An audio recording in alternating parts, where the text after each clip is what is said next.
A gente vai direto para o plenário Fausto Arruda, onde está o repórter Paulo Dalla Porta, que bate um papo ao vivo com o médico André Luiz da Costa. O assunto é o temido mioma. Bom dia, Paulo. Bom dia, Christian. Eu vou conversar agora com o médico André Luiz da Costa. Ele é ginecologista e também especialista em reprodução humana.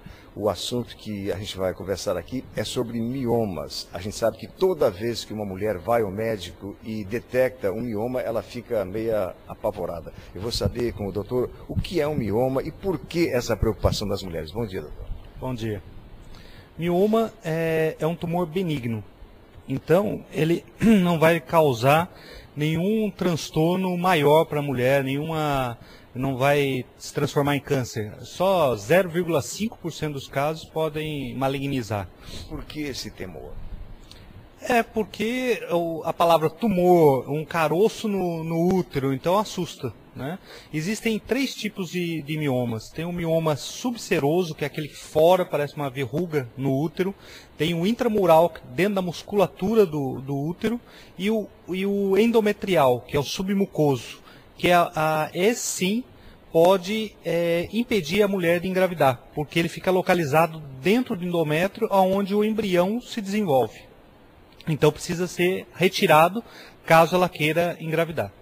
E quais as causas, o que é que motiva, digamos assim, o aparecimento de um mioma? Então, não existe uma causa por que uma mulher tem mioma e outras não têm. Não existe essa causa estabelecida. Agora, no caso, assim, uma mulher que tem mioma e não sabe que tem mioma, isso aí não poderá, digamos, evoluir para um câncer? Quer dizer, muito pouco, o senhor falou 0,5%, né? Mas ela pode ter, dependendo da localização e do tamanho do mioma, ele pode comprimir a trompa, então levar à infertilidade. Ele pode causar sangramentos, hemorragias, levar a anemias frequentes, todo mês isso, né, no período menstrual, ou irregularidade menstrual. E ela indo no ginecologista, falando dessa queixa, o ginecologista vai solicitar um ultrassom, e nesse ultrassom é possível detectar o mioma. Mas ela não deve ficar apavorada, porque tem tratamentos. Quer dizer, esse tabu assim, atualmente já está meio que por terra. A mulher, ela sempre vai no ginecologista, faz acompanhamento, então não tem que ter esse temor, porque se ela já tem a prole constituída, se já tem os filhos, aí ela pode fazer a opção, se o mioma é grande e está causando todos esses transtornos, pode fazer a retirada desse mioma, ou por videolaparoscopia, que é uma cirurgia que faz um furo no umbigo, um de cada lado, coloca a câmera e vai tirando os pedaços, ou tipo cesárea, é uma laparotomia, abre a barriga, retira-se o mioma. Muitas vezes pode causar sangramento e muitas vezes a opção é retirar o útero. Por isso, a mulher já tem que ter a prole constituída para decidir fazer uma cirurgia dessa. E no caso, os sintomas assim que a mulher apresenta como uma consequência de que tem um mioma, quais são esses sintomas? Então, o mais frequente são esses sangramentos abundantes, né?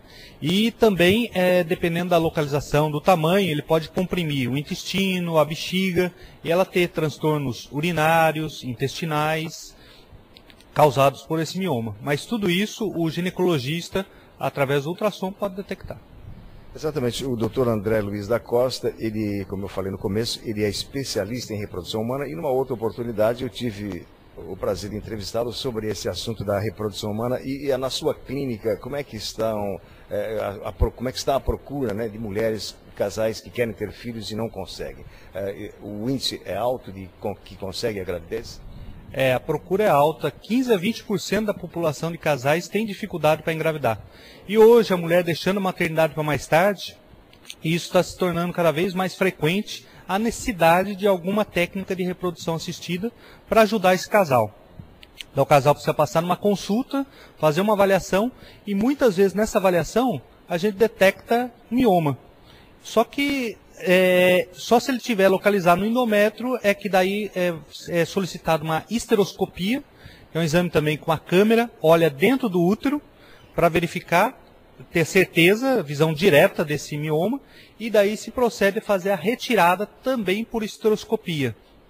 daí é feita a retirada e a mulher vai ter as condições de poder engravidar. Ou, às vezes, isso está impedindo até dela engravidar naturalmente ou provocando abortos. Então, também faz parte da investigação de abortos de repetição, a avaliação desse endométrio, para ver se não tem pólipo, se não tem esse tipo de mioma. E no caso, a mulher que quer engravidar e não consegue, e depois vai na clínica, na sua clínica, e consegue engravidar, o que é que ela tinha, de um modo geral? O que as mulheres têm que não conseguem engravidar, de um modo geral? Não, de um modo geral, 40% das vezes, os fatores são de ambos. Então, o homem tem uma pequena deficiência do sêmen e a mulher também muitas vezes não está ovulando corretamente, ou tem uma trompa obstruída ou aderida, ou tem, o que é muito frequente, a endometriose, que é uma patologia que leva à infertilidade. E no caso, todos esses que o senhor citou, com o tratamento, conseguem engravidar? Sim, a maioria das pacientes conseguem, depende, é claro, da idade da mulher, dos fatores associados, mas aquela que não desiste consegue engravidar, ou numa primeira tentativa, ou numa segunda, ou numa terceira tentativa. No caso da mulher que quer engravidar e não há possibilidade nenhuma de engravidar, mesmo com a ajuda da clínica, o que acontece nesse caso? Qual o problema? Olha, é muito difícil, porque assim, existem várias opções de tratamento. Então até a mulher que não tem útero, ela pode usar o útero substitutivo. Ou seja, ela pode utilizar o útero de uma parente até segundo grau, são retirados os óvulos dela, injetados o espermatozoide do marido e transferido o embrião para dentro do útero dessa prima da mãe. A mulher que não tem mais óvulos, ou seja, ela está na menopausa, ela pode utilizar óvulos doados. Esses óvulos são injetados com o espermatozoide do marido e transferidos para dentro do útero dela, que não tem a mesma idade. Então, uma mulher de 50, 53, 55 anos pode gestar. Quer dizer, sempre tem uma solução. Sempre tem uma solução. Tá certo. Muito obrigado, doutor André Luiz da Costa, que é especialista em reprodução humana. E voltamos ao estúdio com Christian De Carli. Ei, Paulo, muito obrigado.